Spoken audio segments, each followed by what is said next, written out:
It is a beautiful Thursday afternoon in Port Elizabeth, also known as Gqeberha. And today in studio, we're checking in with Heather Weitz, all the way from Port Elizabeth, Nelson Mandela Bay, or Gqeberha, whatever you want to call it. So, welcome Heather in studio. So amazing to have you here. Thank you for popping by and checking in with us. So we just want to welcome you here to Agape and also just give you an opportunity to say hi to all the listeners out there. Hello everybody, my name is Heather Weitz. I'm from Port Elizabeth, Gqeberha. My daycare is in Parsons Reach, Port Elizabeth. I'd like to send a shout out to all my parents from Kidz Castle Daycare, to all the kiddies in our care, and then a special shout out to my mom, Kathleen, and to my daughter, Ava Grace, and then also a very special shout out to a few very special ladies, business forum that I belong to, daycare center business forum. So hi ladies, you know who you are. Awesome, awesome. Thank you and welcome once more here.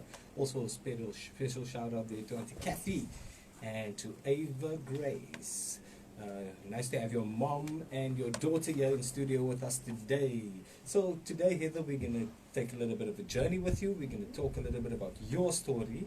We're going to check in with you and listen to what you have to say to us, and then also talk a little bit about your business or your businesses as we see it now. Yeah.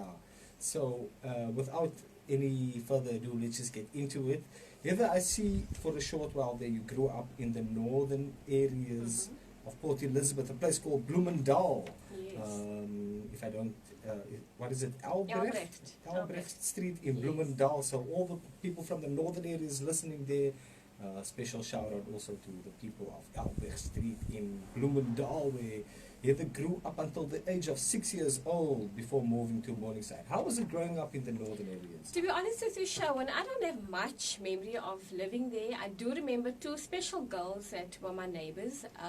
Noni was the one little girl's name, and the other girl's name was Cookie. I remember them. I remember playing in the streets with them. I remember Auntie Liza across the road from me. Awesome. I remember my neighbors next to us, and my father, they used to call my father mayor of the street because he was so strict at that time. But growing up there was a humble beginning, and my brother can go further into detail about growing up there because he was about 30 when I moved out of there. So only 6 years old. I don't have much memory, but I do know that it was a good time. Looking at the photos and the memories of Albrecht Street, I know that it was a good time growing up there. Awesome, awesome. Special shout out there to the people of the northern areas.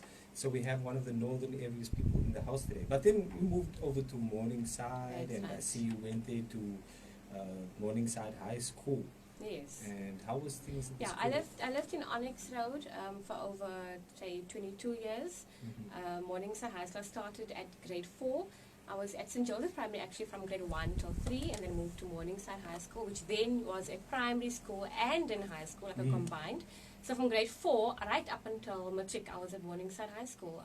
Mr. Fantondo was my principal at that time. Okay. I'm sure a lot of my ex-pupils are listening as well. So shout out to them as well. Morningside was a wonderful school and still is a wonderful school. Okay, and then I see you went on to study economics at NMU. I got that Yes. right today. Got that right. So you studied economics at NMU, and why did you initially choose economics? Man, Shawan, I couldn't get in for anything else, and I was advised to just study something to get in at the university and then change the following year. So I was interested in business at that time. You know, when you're young, you don't really know what you really want to do, so you follow the crowd. So I just followed the crowd at that time, business studies, economics. Yeah. I did well in the first year, but I realized soon that it wasn't for me, you know.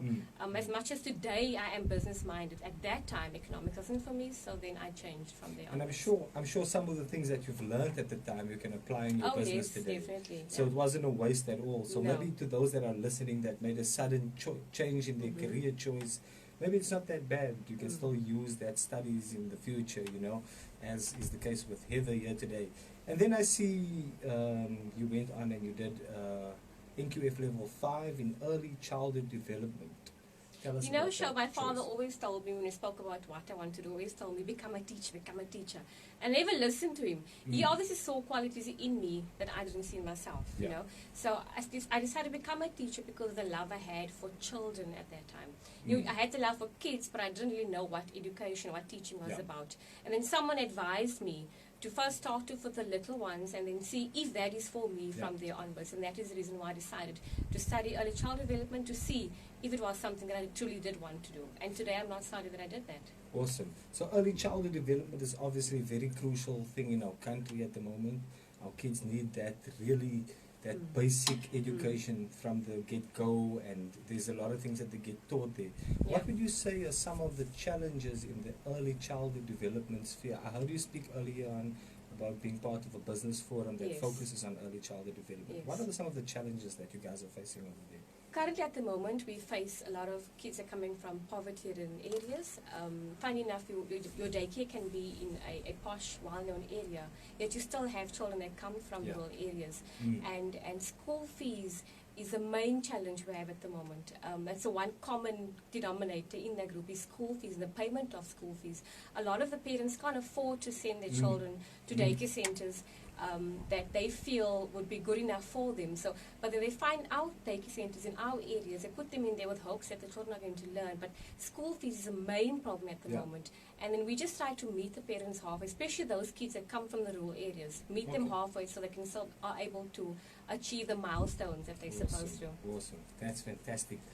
Tell me something else. You know, I'm sure there must be somebody out there that's listening, that's working for government or that's in some sort of NPO. What is it that government can do to aid or to help schools or privately owned schools, early childhood development centers, those kind of things? Do you know what, Shawan? The funny thing is, if you own a daycare center in an area with a name as simple as mine, like Parsons Ridge, you don't qualify for subsidy because of your name, because you are in that area, and because of the majority of your parents work and earn a certain salary, you don't qualify. I mean, with lockdown last year, I've applied numerous amount of times. I've applied to social development for subsidies.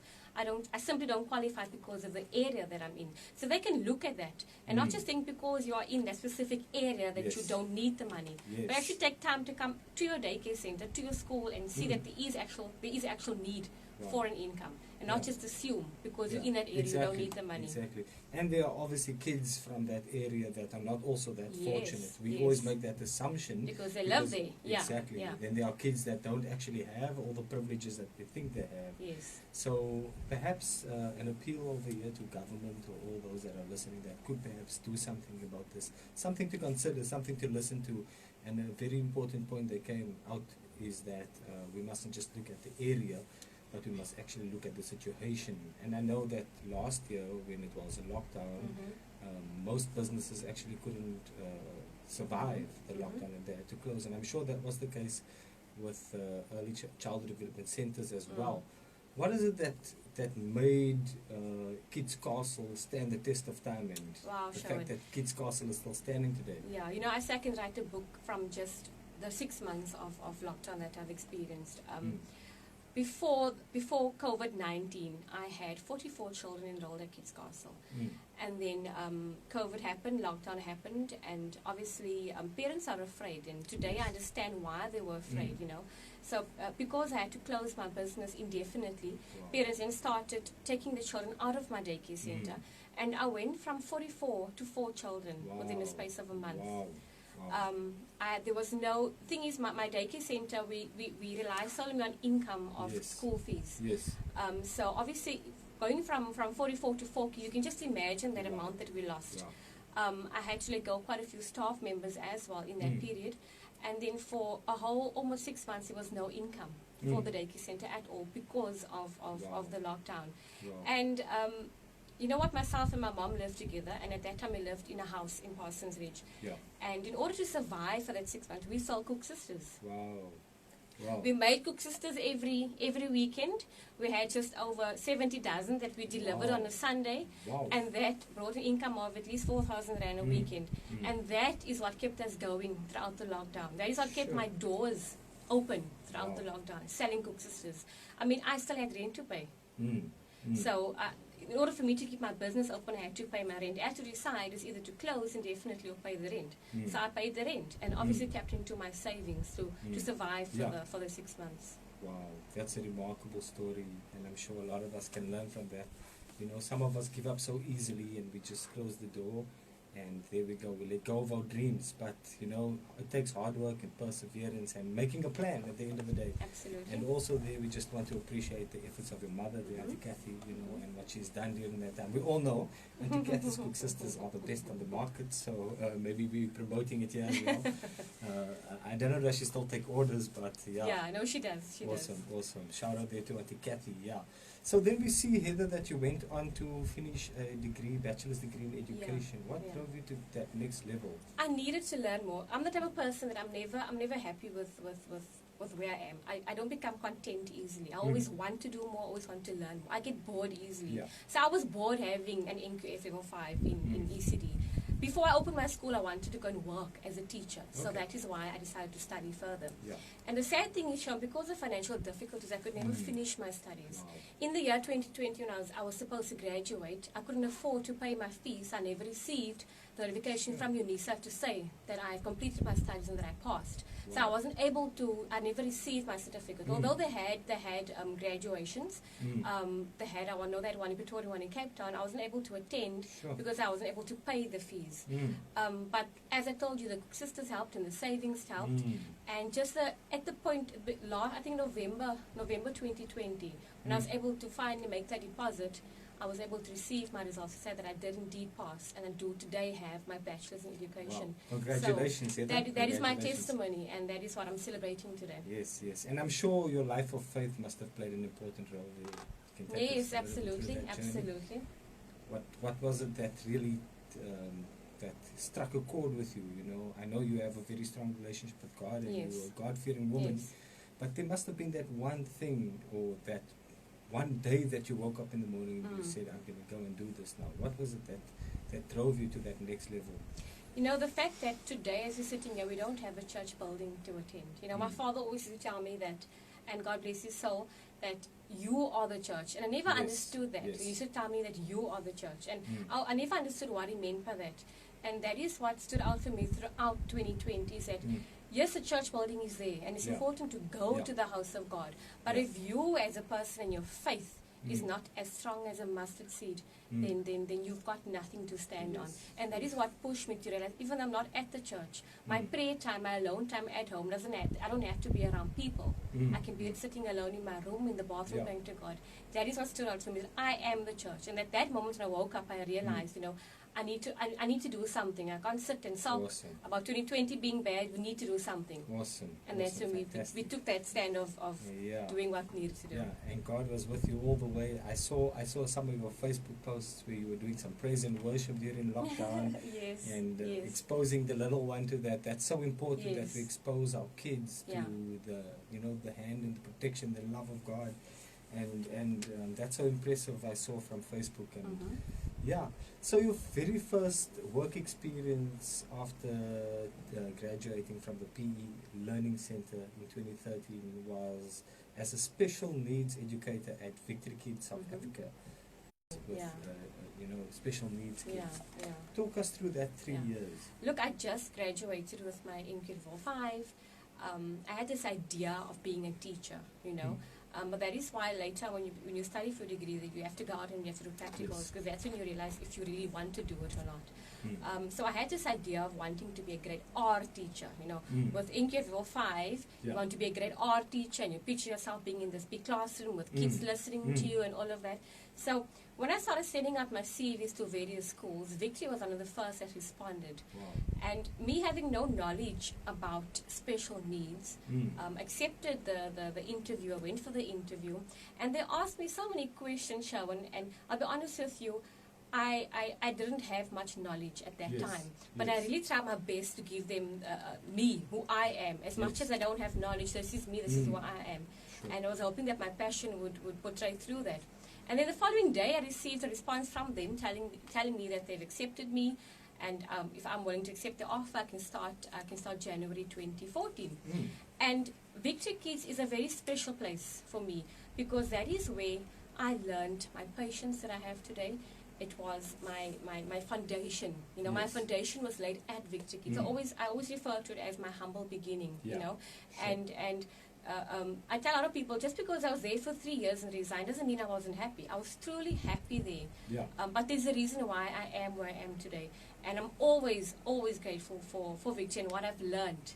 The people that I met, the courses I've went on. I learned sign language at Victory. Wow. I learned first aid. My first aid training was at Victory.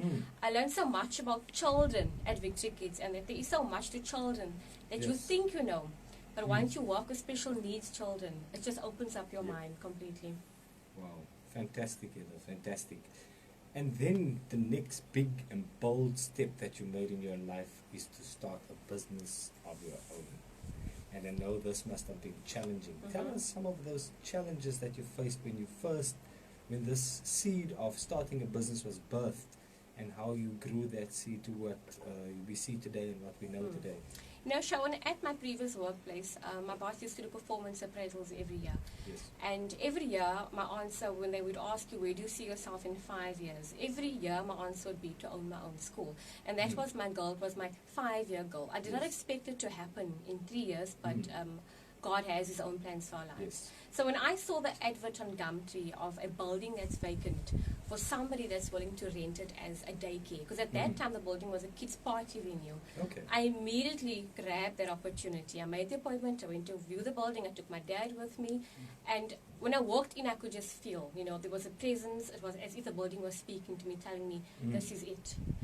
And then the owner at that time asked me to put a business plan together, because he said he had quite a few people that were interested in the building. So everybody had to put a business plan together. And because of my background in economics, I was able to put this business plan together.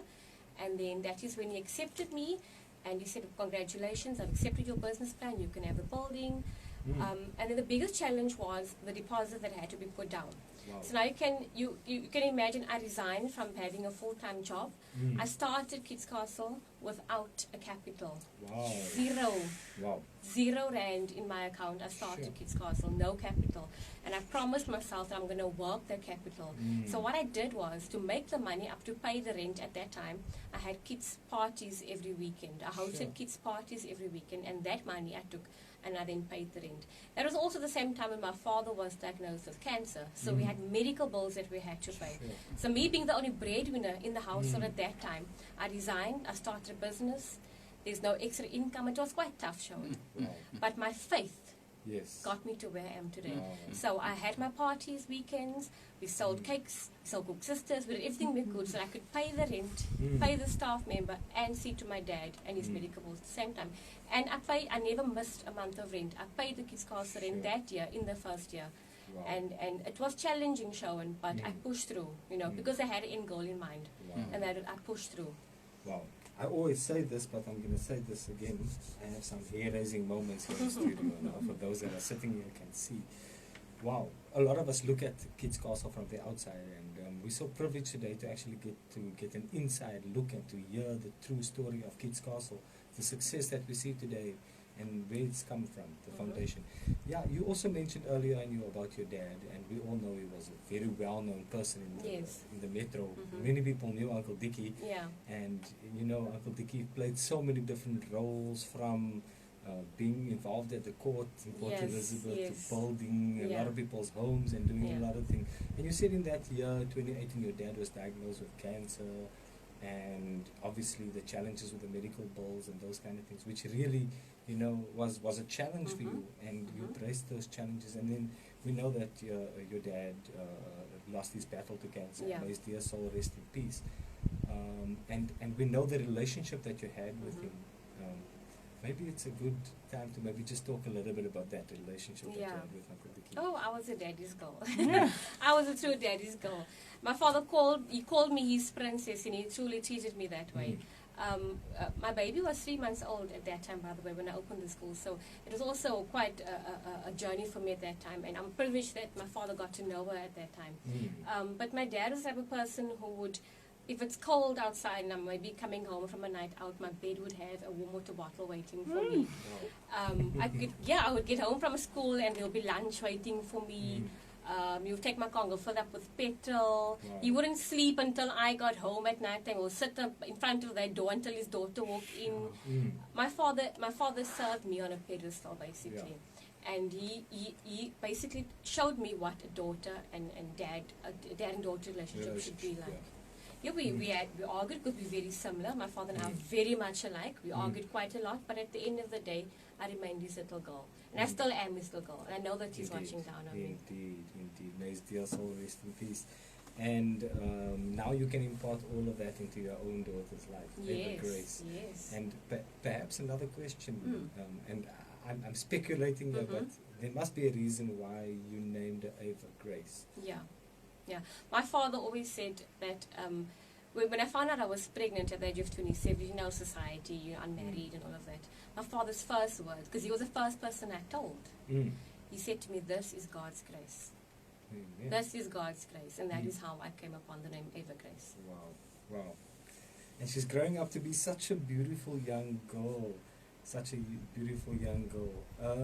Heather, so the business started, you had your challenges. There's a lot of people out there that are listening, and I'm sure some of them would like some good sound business advice. What are the things that worked for you in growing your business, Kidz Castle? You should never think that you know enough. Always open yourself up to learning more. Yes. It was obviously the first time I owned something other than a school. The first time I owned something. It's the first time I became a boss of staff members. It was the first time that I threw myself out there. So there's a lot I did not know. I had very little knowledge in HR, so I did some reading up on HR. Yes. I would ask family members to give me advice. So my advice to people who want to go into whatever business they want to do is get advice from people. Yes. Reach out to people who are in the same thing as what you are. Don't look at them as competition. Yes. I mentioned earlier on that I belong to a business forum.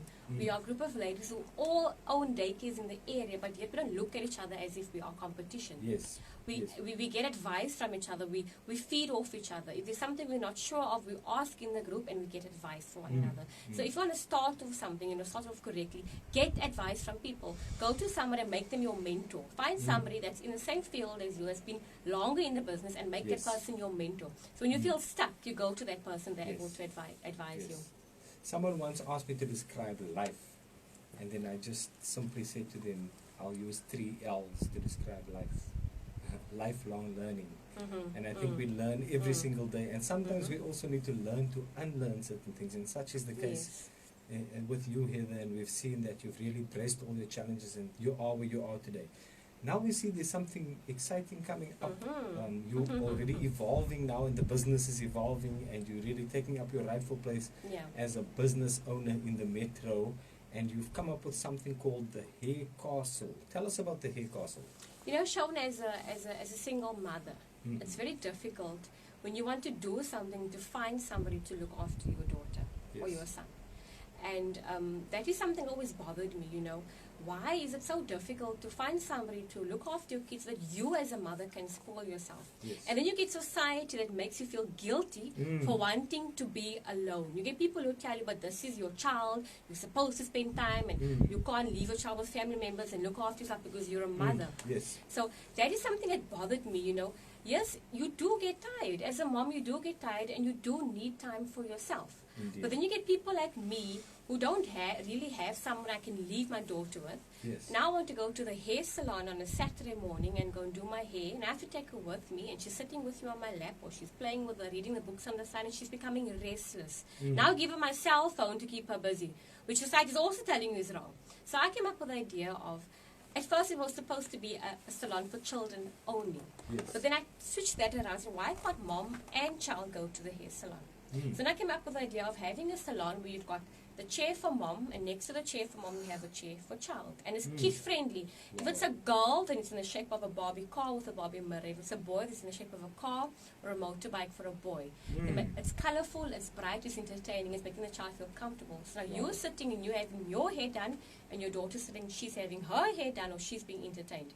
If you don't want your daughter to do her hair or your son to do the hair, then there's a playroom and there's a childminder looking after your daughter or your son while you are relaxing, and you are comfortable knowing your kid is in the next room, your kid is fine, and you can relax. And not having to answer your phone every time to the family member that's asking you, when are you picking your child up? You know your child is with you in the same building, being well taken care of, but being stimulated at the same time. So I had this idea of having a hair salon where mom can enjoy herself and baby or child is in the next room, in a playroom or an educational area where they are still being stimulated while you enjoying yourself and relaxing as a mom. Awesome. That's the hair castle.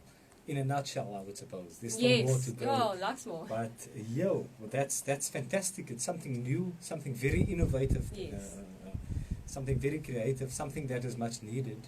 You've described to us now why it is so needed. So, people out there, please listen out and check out Heather's. Watch the space. Watch the space, yes, to find out about the hair castle. But in the meantime, Heather, there are people out there that would want to get hold of you and reach out to you with regards to your business and so forth with the hair castle, but also with Kidz Castle.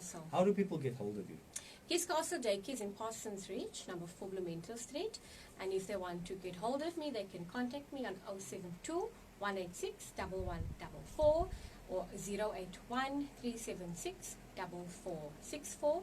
Or they can follow our Facebook page, Kidz Castle Daycare. And they can, any information they need is right there on the page. The fees, the menu, everything they need to know is on the page. Okay, awesome. So that's Kidz Castle Daycare on Facebook.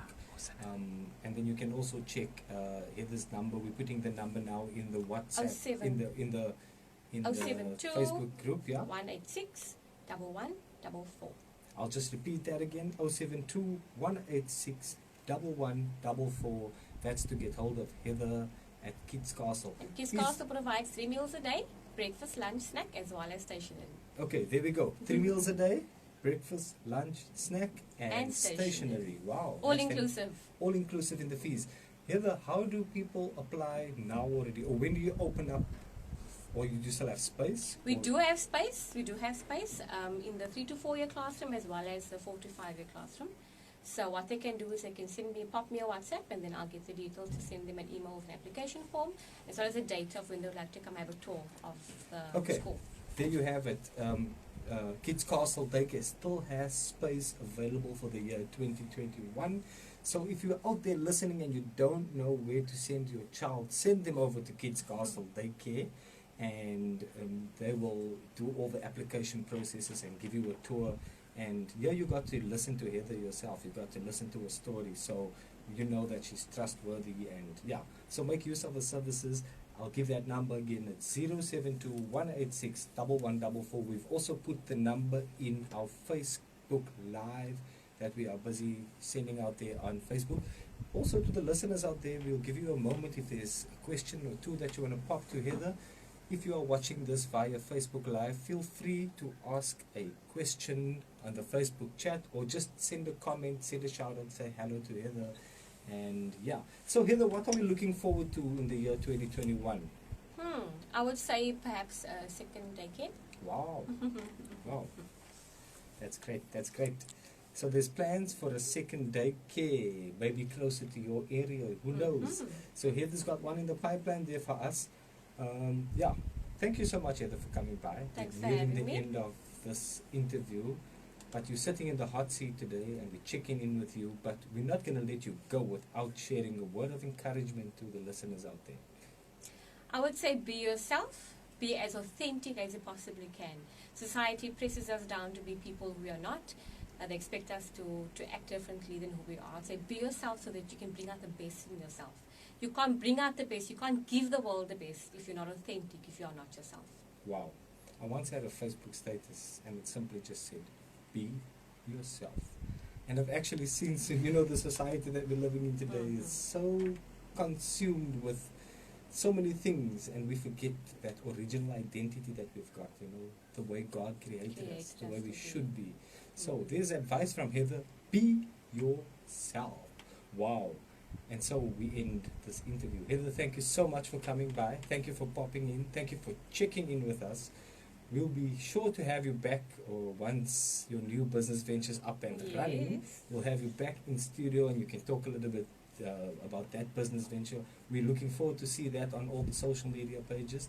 But our listeners can get hold of you. We've put all the details up. It's also on our Facebook page now, so you can see Heather's details and get in contact with her. But thank you so much for sharing your story. It's been all inspiring. We really feel motivated. Even me, myself, I feel motivated to go out there and make much more of a difference and to push myself to the limits beyond.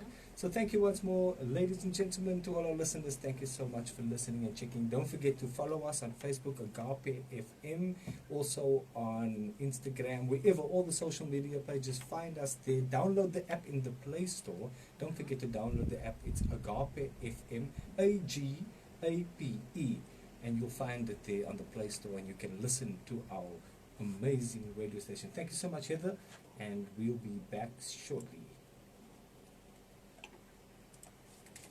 That's it, Heather. That's it. That's it.